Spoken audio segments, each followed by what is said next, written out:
नमस्कार, आप देख रहे हैं न्यूज 20 इंडिया और मैं हूं आपके साथ सुरेंद्र सोनी। राजनीतिक अखाड़े के सबसे बड़े मंच न्यूज 20 इंडिया पर आप सभी दर्शकों का स्वागत है। देखिए संवाददाता संतोष साहिवाल की खास रिपोर्ट। तूफान में ना हो तो कुछ सब्र भी आ जाए, साहिल पर खड़े होकर के तो डूबा नहीं जाता। वाकई जनाब, राजस्थान की राजनीति में पिछले करीब एक सप्ताह से जो सियासी तूफान आया हुआ है वह काबिले गौर है।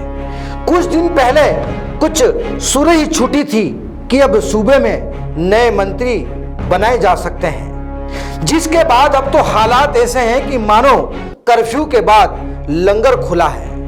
अब तो यह पिछले साल से ही मांग की जा रही थी कि राजस्थान में माननीय मंत्रियों का कुनबा बढ़ना चाहिए। आस पड़ोस वालों ने भी मांग की थी कि उस कुनबे में उन्हें भी शामिल किया जाए। कुछ इसी तर्ज पर इन साहब ने भी रंग दिखाए थे, कुछ अपनों को साथ लेकर जयपुर भी छोड़ दिया था, लेकिन तमाम कोशिशों के बाद भी मिला कुछ नहीं। जो कुछ था वो भी चला गया और नजरों में भी आ गए। बहरहाल आज इनकी कहानी के साथ ही कुछ और नेताओं पर भी चर्चा होगी।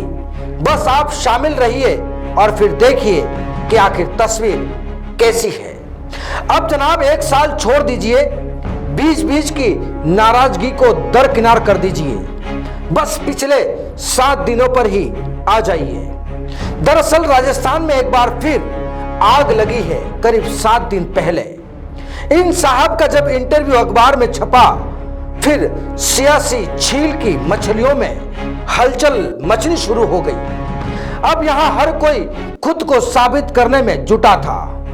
कोई इधर चला तो कोई उधर चला, बस चाल शुरू हो गई। 10 जून की वो तारीख थी जब इन साहब के बंगले पर हलचल मची थी। कई सियासी और कई कयास शुरू हो गए थे। आखिर साहब पब्लिक है, कुछ भी सोच सकती है। और फिर लगाए आग की तस्वीरें लगातार सामने आ रही थी। किसी ने इनकी तारीफ की तो कोई जी हजूरी में कसीदे पढ़ने लगा। ट्विटर पर भी सियासी जंग छिड़ गई। कुल मिलाकर कहानी के पन्ने पलटते गए और अभी तक किताब पूरी नहीं हो पाई। और अब एक और नई किताब सामने आ गई। पहले ये जनाब हाथी की सवारी किया करते थे, लेकिन बाद में हाथी रास नहीं आया तो हाथ को थाम लिया। अब जब सियासी हलकों में चर्चाएं शुरू हुई कि कुर्सियां बंटने वाली हैं, तो फिर इन्होंने भी दहाड़ना शुरू कर दिया। जनाब यह तो यहां तक कह डाला कि अगर वह इनके साथ नहीं होते तो अब तक सरकार की पहली पुण्यतिथि हो चुकी होती। हम नहीं होते तो सरकार की प्रथम पुण्यतिथि होती। आज एक बार फिर मीटिंग हुई। यहां फिर कह दिया गया कि मुर्गे ने जान दे दी है, लेकिन खाने वाले को स्वाद नहीं आया। मुर्गे ने जान दे दी,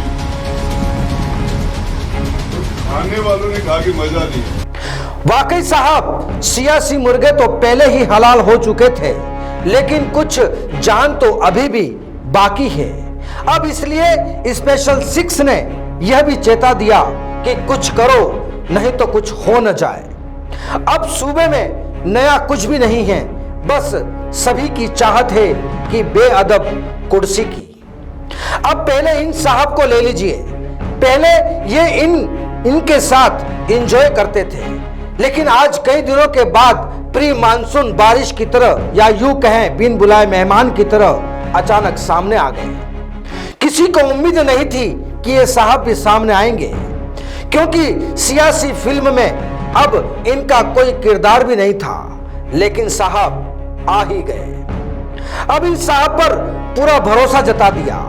शायद चाहत यही कि उनका पैगाम बड़े साहब तक पहुंच जाए और कुछ भला हो जाए। तो उनके ऊपर है, वो मुख्यमंत्री है तो उनको नेता तो मानना ही पड़े। और इन साहब को आपने पहले ही बखूबी आप पहचानते हैं। यह फिलहाल लगता है 2 नावों पर सवारी कर रहे हैं, लेकिन क्या कुछ मिलेगा इन्हें भी नहीं पता।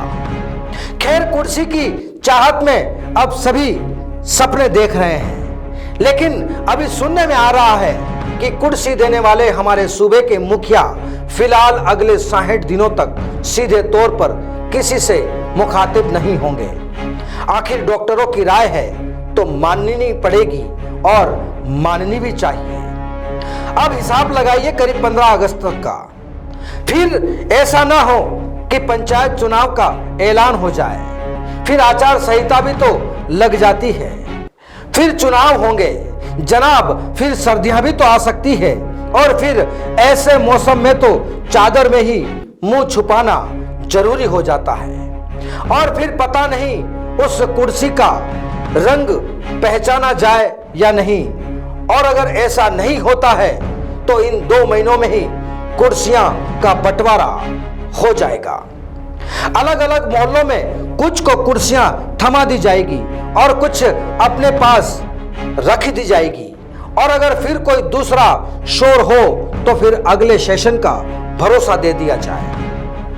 बहरहाल कहानी पूरी सियासी है और सियासत में फिर क्या हो जाए किसी को कुछ नहीं पता। आखिर ये साहब भी तो कहते हैं कि सियासत में जो होता है वो दिखता नहीं है और जो दिखता है वो होता नहीं है। Bureau report, news 20 India.